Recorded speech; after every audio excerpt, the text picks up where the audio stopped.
base bi nekkul liñ perturber le calendrier académique. waaw mën na nekk ci li nga xam ne mooy perturbation wu calendrier académique bi mais bon ñun bu ñu référé woo par rapport au régime du président Macky Sall mosuñu am problème yooyu te dafa doon am période bi nga xamante ni calendrier académique bi da doon perturbé wu aussi parce que grève yi c'était récurrent mais li ñu jàpp le président Macky Sall moo yokk bourse yi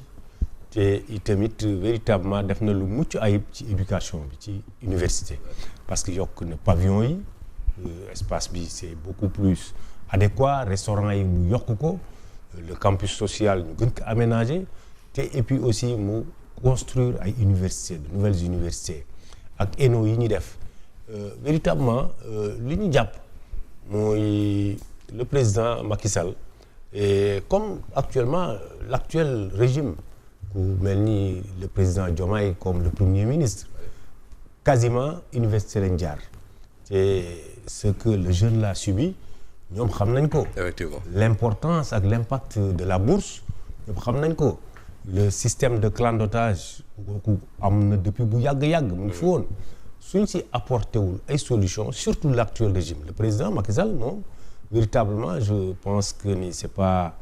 exagéré certains étudiants ont fait amende honorable parce que quand même reconnaître nañ ko ni moom sous son magistère l'université traversé wul quand même cette crise aiguë bi nga xamante ni non seulement. Est-ce que loolu mooy jafe-jafe bi nekkul ne président Macky Sall a trop gâté les étudiants. Non c'était en adéquation avec le contexte de l'heure parce que l'université li muy recevoir étudiants yi am bac annuellement dafa bëri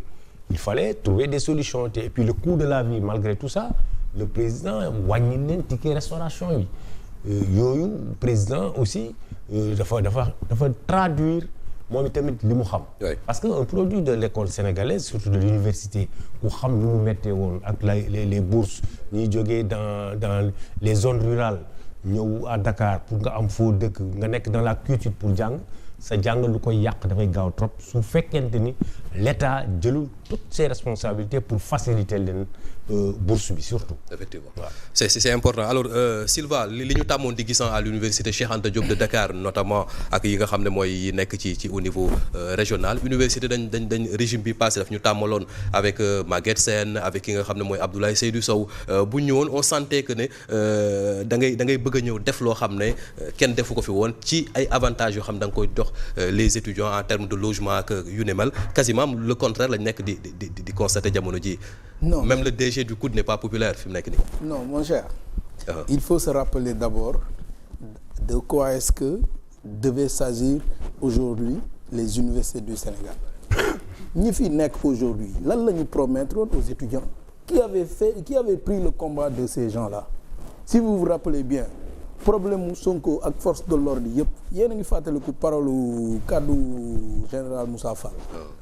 Il va suivre l'itinéraire, sinon il va subir. Parce que tout simplement, il préférait, au lieu de quitter chez lui, suivre l'itinéraire, il préférait ramasser les étudiants en cours de chemin pour s'arroger du foule. Mais bien sûr, parce que xam na ni dooleem yëpp c'était les étudiants. Et il les a trahis. Il les a manipulés, comme nu ñu koy waxee chaque jour. Gis nga fii, il faut que les Sénégalais ouvrent les yeux et qu'ils fassent ñu xam ni li fi nekk ku waxul dëgg gémmiñ bu waxul dëgg wax fenn et que il faut se rappeler maa ngi gis ñu koy vaar fan yëpp di rappeler li mu doon promettre aux étudiants mais nañu xool arrivée de Macky Sall ak le fait que Macky Sall di quitter 12 ans au pouvoir nan la jàngum Sénégal enseignement supérieur avancé we combien d'universités il a mis sur place combien virtuel yi physique yi virtuel centre de formation qualification professionnelle dem ba ñu commencé wax les métiers la question des métiers c'est ce qui exerce les métiers au Sénégal. Parce que débat bi foofu la tolloon ci li nga xam ne moom la kii di wax fa la tolloon mooy ci contenu métier yi lañ doon wax par rapport ak numérique beeg yu mel noonu. Nous étions en train de nous dire qu'au Sénégal le Sénégal est devenu un pays à dotation factorielle. Ce que nous n'avions jamais eu au Sénégal am nañ ko maintenant comment faire pour former nos jeunes ñoom ñu mën a assurer relève bi Macky Sall dafa bàyyi un pays bu taxaw boo xam ne bëri ko ci mbartal buux mu dem buuxul mu dem malheureusement ceux qui sont là n'ont même pas le temps de voir les difficultés que vivent les Sénégalais waxatuma la notre crème là où on forme la matière li gën a grave mooy les Sénégalais oublient vite dañu lakk université bibliothèque li nga xam ne nii mooy suñu mémoire mooy suñu quand un vieux meurt dañuy wax c'est une bibliothèque perdue qui brûle. Comment est-ce qu'il est possible que des étudiants s'attaquent à une bibliothèque boo xam ne ni seen i waajur dund nañ fekk ko fii. Il y en a qui disent que c'était pas des étudiants. Et on nous dit que c'est des étudiants. Aujourd'hui ces étudiants là amul lu leen Macky Sall amel ñoom ñoo ko amel bourse yi ñuy wax nii tey comment est-ce que Macky Sall avait fait pour soutenir ces bourses là bourse étudiants yi bourse parents yi famille yi on était dañu dem ba bourse mu waroon nekk droit et puis l'objectif d'une bourse d'étudiant c'est pourquoi pour lan la c'est pour faire en sorte de mettre à l'aise l'étudiant comme ni nga ko waxee étudiant bi jógee Koungheul Casamance ñëw fii amu fi mbokk déjà logement yi pour nga codifier rek problème la sérieux Ouais. man je me rappelle quand j'étais étudiant man sama logement dama ko jël may ko booy banlieusards yi parce que je travaillais à l'époque di jàng di liggéey ma am logement Gueule Tapée mais pour te dire dañ doon jaay logement yi benn lii 750 000 800 000. codification bu génnoon ñëpp a doon raa pour jënd oui chambre loolu moom yàgg nañu gis muy am ay groupe yu nekk ci biir université bi di massacrer les étudiants. Macky Sall a fait en sorte que la bourse soit électronique da ngay toog ñu jox la sa bourse direct alors que bu njëkk boo daan rang. soo nekkul boo nekkul borom fit da ngay ñëw ñu dagg dañ lay rangloo nga ñëw ñu dagg sa bourse. ay nit ñoo ko daan def loolu yëpp jafe-jafe yooyu dañ ñu ko fi jëleel xam nga lan fan lañ toll woon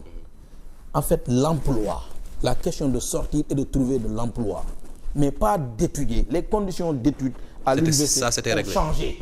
bu njëkk da nga daan yeewu 4 heures du matin dugg douche pour mën a sangu gaaw 5 heures 6 heures mu fekk la nga am place ñu ne benn amphi moo fi am fac droit boo xoolee ñaata amphi ñoo fa am combien d'étudiants à la première année ñaata étudiants ñoo doon échoué pour un pays à peu près de 18 millions d'habitants nous n'avions même pas à l'époque 100 000 étudiants aujourd'hui nan lañ ci toll et pire mieux encore Macky Sall n'a pas inscrit des étudiants dans les universités privées combien d'universités privées des étudiants sont inscrits avec des bourses et ce que la ville de Dakar a suivi aussi ñu permettre ko on nous dit que le budget du Sénégal à peu près plus de 40% est concentré pour l'éducation anam fan lay dugg nos étudiants nos enfants aujourd'hui nous voulons compétir avec le monde au lieu que ñuy tollale suñu bopp entre nous Sénégalais et Sénégalais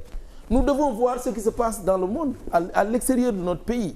essayer de pousser aujourd'hui étudiants waruloon nekk di xeex Ousmane Sonko moo fi taxaw di wax ni ci di kaas ngir damaa bëgg a jàng di jooy ngir sa bourse bi nga xam ne ni droit la ñu la ciy rey di la ci dóor war nañ ko dépasser loolu la doon waxal Macky Sall. Effectivement. Aujourd'hui à quoi est-ce que nous faisons face lan il faut retenir tout simplement que ni gis nga fii